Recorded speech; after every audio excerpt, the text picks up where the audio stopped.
Hello, my name's Tim, and I'd like to read you a story. Today's story is The Little Black Dog Has Puppies. The little black dog had grown from a curious puppy to an outgoing, friendly young dog.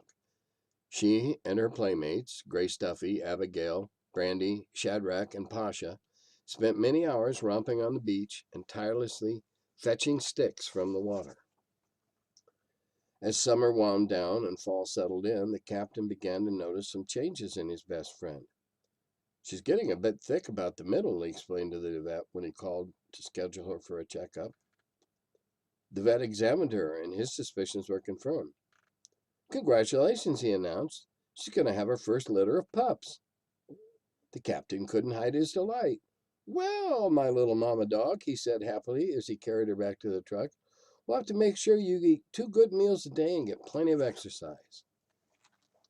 The little black dog went about her business as usual. Every morning she joined the captain for an early walk along the beach, and every afternoon she made her regular rounds about town, always bringing something home to the captain. It might be a hat, or an old shoe, a lost mitten, or just a single large oak leaf.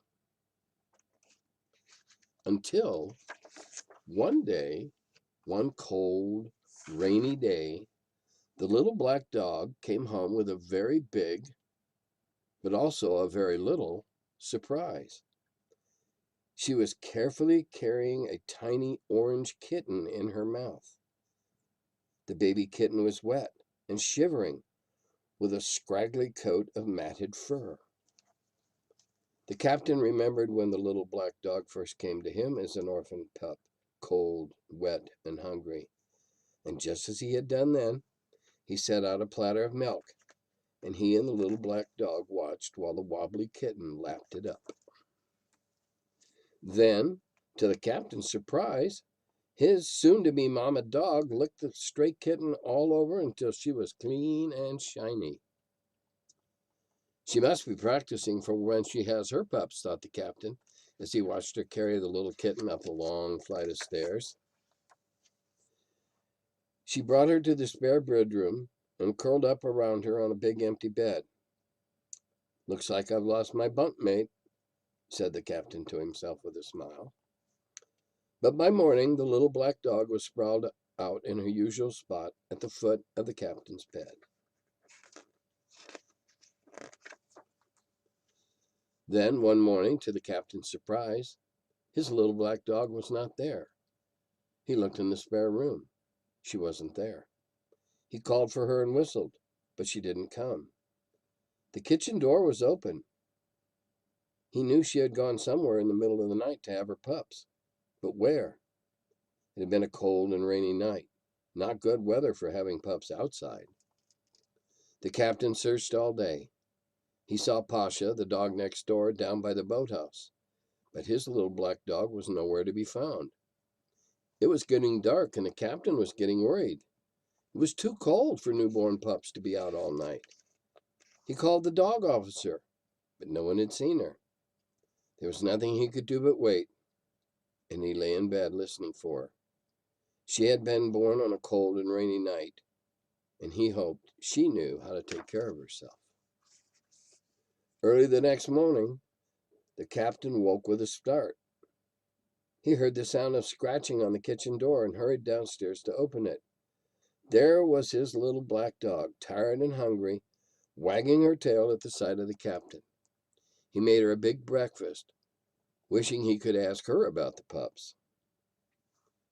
While the little hungry black dog lapped up every last bit of food, the captain went to phone the dog officer to tell him she had returned.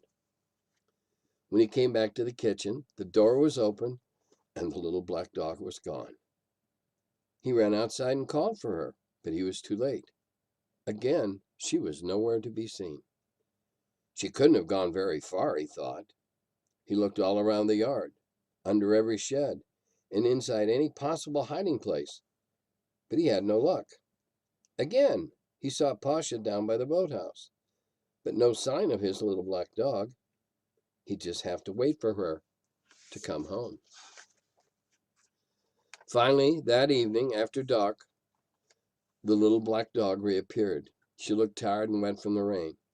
The captain wrapped her in a towel and fed her by the fire. But this time he did not leave her side. He knew she was protecting her pups by hiding them somewhere, and he was afraid they were not strong enough for the bitter cold nights. When she lay down to take her usual after dinner nap, the captain sat beside her and pretended to sleep as well. Soon, just as he expected, the little black dog got up and headed for the door. The captain waited while she opened the door, not wanting to reveal his plan. Then he quickly followed her, grabbing his flashlight on the way out. He saw her turn the corner of the house. She was heading down the hill toward the beach. The captain traced her steps, careful not to make a sound. She was blacker than the night, making her way down the path to the boathouse. Once on the beach, the little black dog disappeared. The captain stopped beside the boathouse and looked around, shining his light in all the bushes. She was nowhere to be seen. Then he saw Pasha moving quietly in the shadows. The captain quickly followed Pasha's tracks in the sand. There, around the corner of the building, was Pasha, sitting next to a small tunnel leading under the boathouse. The captain knelt down and shined his light into the tunnel, and there was his little black dog curled up around a mound of black puppies, busy licking each one in turn. The captain reached under and patted his little friend. Then he slowly moved his hands over her cozy pile of pups. They felt warm and dry in their sandy nest, and the captain was proud of how cleverly she had sheltered them from the wind and the rain. The little black dog was content to let the captain take each pup, one by one, out from under the boathouse. He counted them out loud as he tucked them inside his shirt. 1, 2, 3, 4, 5, his grew more and more excited. 6, 7, 8, 9! 9 puppies! I can't believe it, exclaimed the captain in amazement, staring at the bundle of pups, each one as black as and perfect as the next. What a good mama dog you are, he said, in awe of her accomplishment. And a good watchdog you are too, Pasha. Come on, Mama, let's take him home. And he held the armful of pups close against his chest as he followed his little black dog up to the house. The captain settled his new family in the loony bin, which was a small pantry in the kitchen where the captain had once nursed an oil-soaked loon back to health. He named each pup and noted their names and date of birth on the loony bin wall.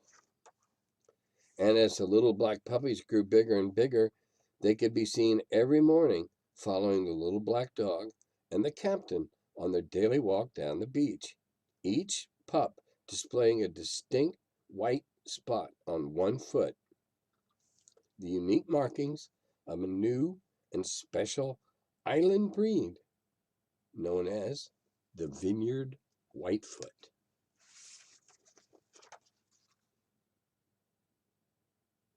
The end. I'll tell you what he named the puppies.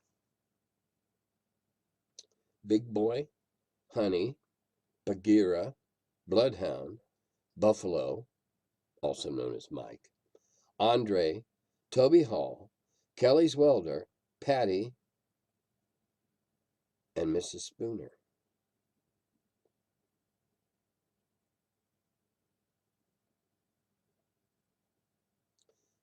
Oh, I see. I got it wrong. These are the dogs' names and then the list of the people who they went to.